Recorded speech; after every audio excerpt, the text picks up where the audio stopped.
Hi, in this video we will talk about sampling techniques. It is the process of selecting samples in a population.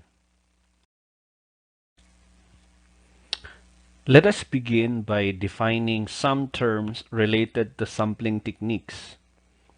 Sampling techniques refers to the strategies of selecting sample from a population. And sampling is the act, process, or technique of selecting appropriate sample or representative of the population. Now let us recall these two important terms, population and sample. A population is the collection of all outcomes, responses, measurements, or counts that are of interest, and a sample is a subset or part of the population. Another term is census. It is a complete enumeration of entire population. Taking a census provides complete information. However, it is often costly and difficult to perform if the population is large and wide.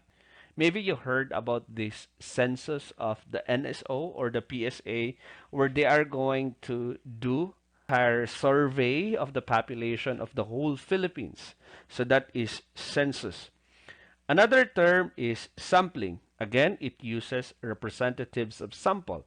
This is more commonly used in statistical studies because it is cheaper, it is convenient, and this is very easy to do, and you can save a lot of time, effort compared to census.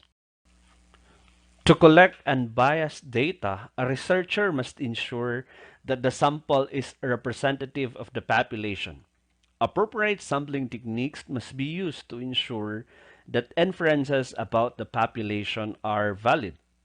Let us remember that when a study is done with faulty data, the results are questionable. So that is why we have to ensure that samples are true members of the populations because the results of the study based on that sample will be used to describe the entire characteristics of the population. Even with the best methods of sampling, a sampling error may occur because every study is not perfect. There are always room for errors. For example, 5%, 10%, and a sampling error is the difference between the results of a sample and those of the population. When you learn about inferential statistics, you will learn techniques of controlling sampling errors. And there are two sampling techniques.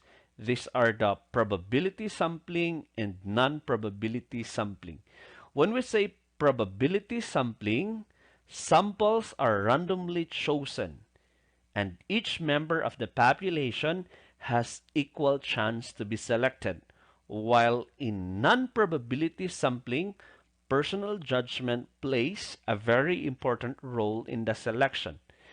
Each member of the population does not have a known chance of being included in the sample, meaning there is a little bias, no, in selecting the samples of the population. Well, in probability sampling, there is no bias because, or there is no personal judgment because everybody has equal chance not to be selected in that particular sample. But of course, there are certain reasons why we use the probability sampling. There are certain reasons why we use the non-probability sampling. Later on, we will know what are those reasons. Now, these are the list of the probability sampling methods. There are five. First is simple random sampling, followed by systematic sampling. Third is stratified random sampling. Fourth is cluster sampling. And fifth is multi-stage random sampling. While on non-probability sampling, there are four that we are going to discuss. First is convenience sampling. Second is purposive sampling. Third is quota sampling. The fourth one is the snowball or networking.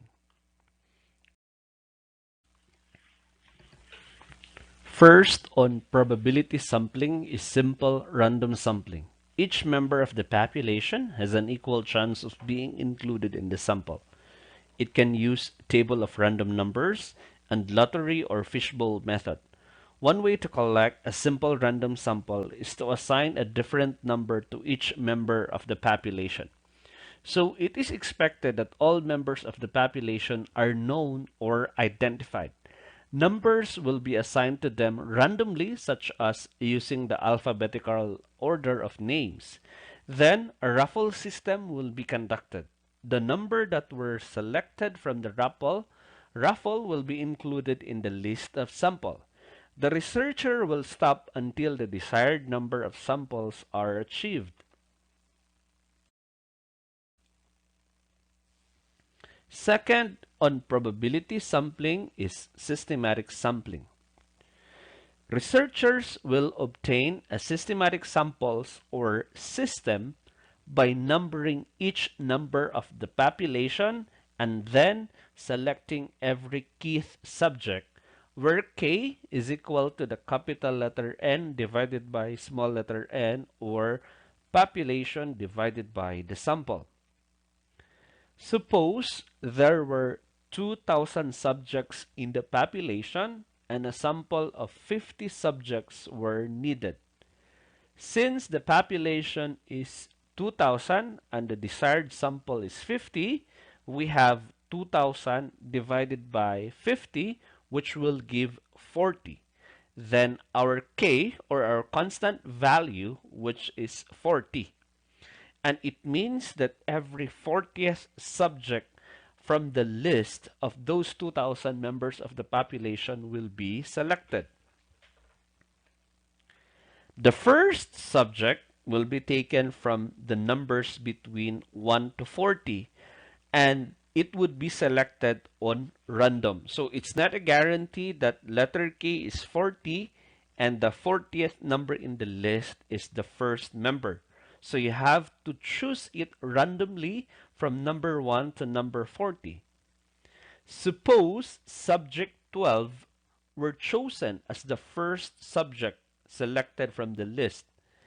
Then the sample would consist of the subjects where those were from 12 plus 40, that will give 52, plus 40, it will give 92, so on until 50 subjects were obtained or completed. The third on probability sampling is the stratified random sampling. This is used if the population can be subdivided into strata. So subgroups are known to be strata. The samples can be randomly selected from each stratum.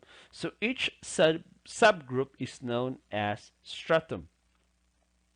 This method of calculation of sample size from each stratum is also called as proportional allocation.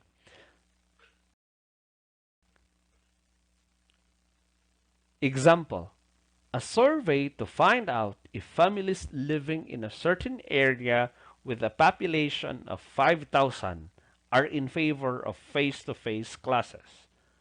A sample of 370 families are needed and ensure that all income groups are well represented. So here on the table, we divided the income groups into upper class, middle class, and lower class. And there are 1,000 families identified that belongs to upper class, 1,500 families in the middle class, and 2,500 families in the lower class, and a total of 5,000 families based on the given. And we identified the percent per income groups. In the upper class, we have 20%. We got it by dividing 1,000 divided by 5,000 times 100. That is why we got 20%.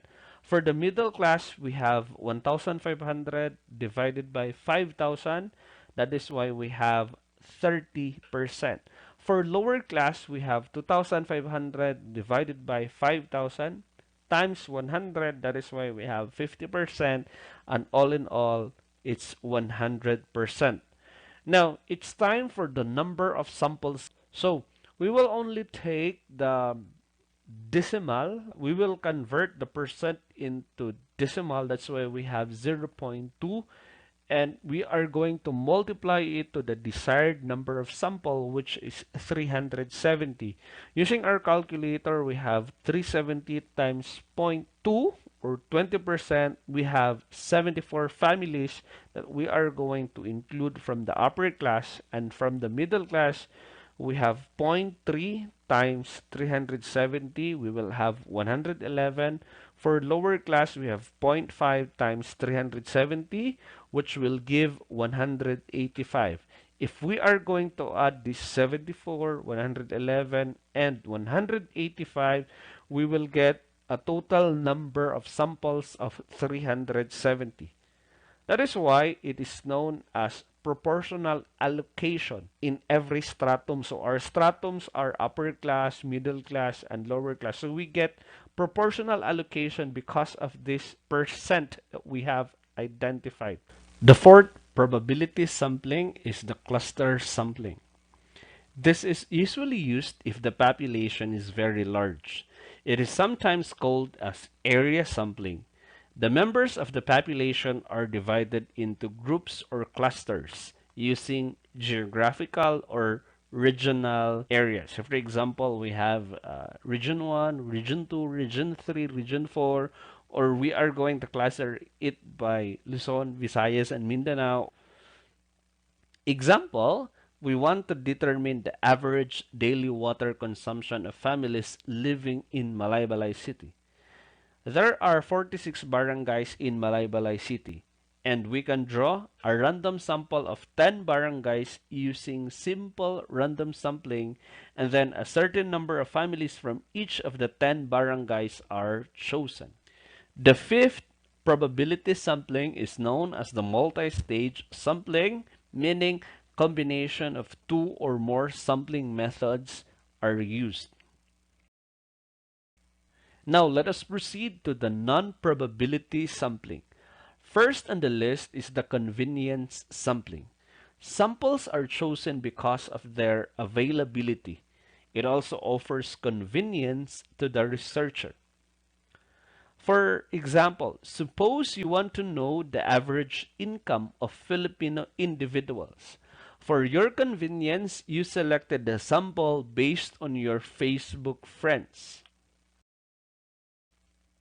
Second type of non-probability sampling is the purposive sampling. It is selecting the sample on the basis of predetermined criteria set by the researcher.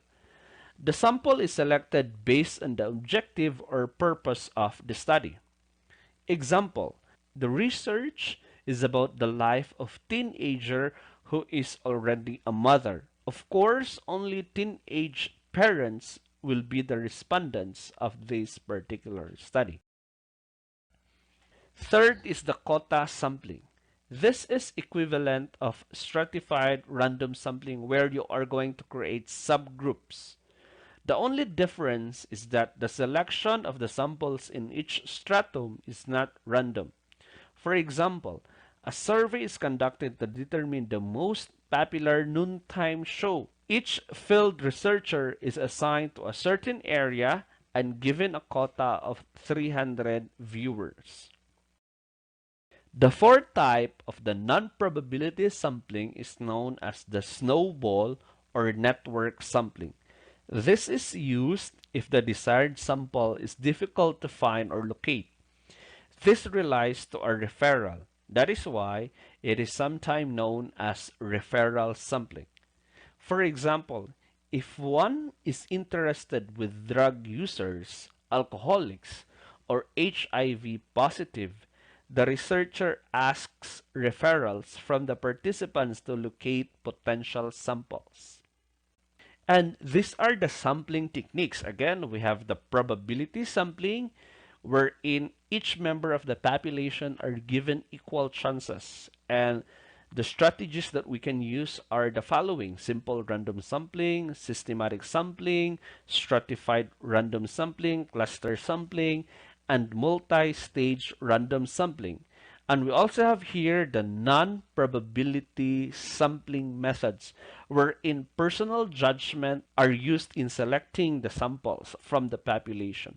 Number one is the convenience sampling, the second one is the purposive sampling, the third is the quota sampling, and the fourth one is the snowball or networking. That would be all for today. I hope you learned something. Bye bye.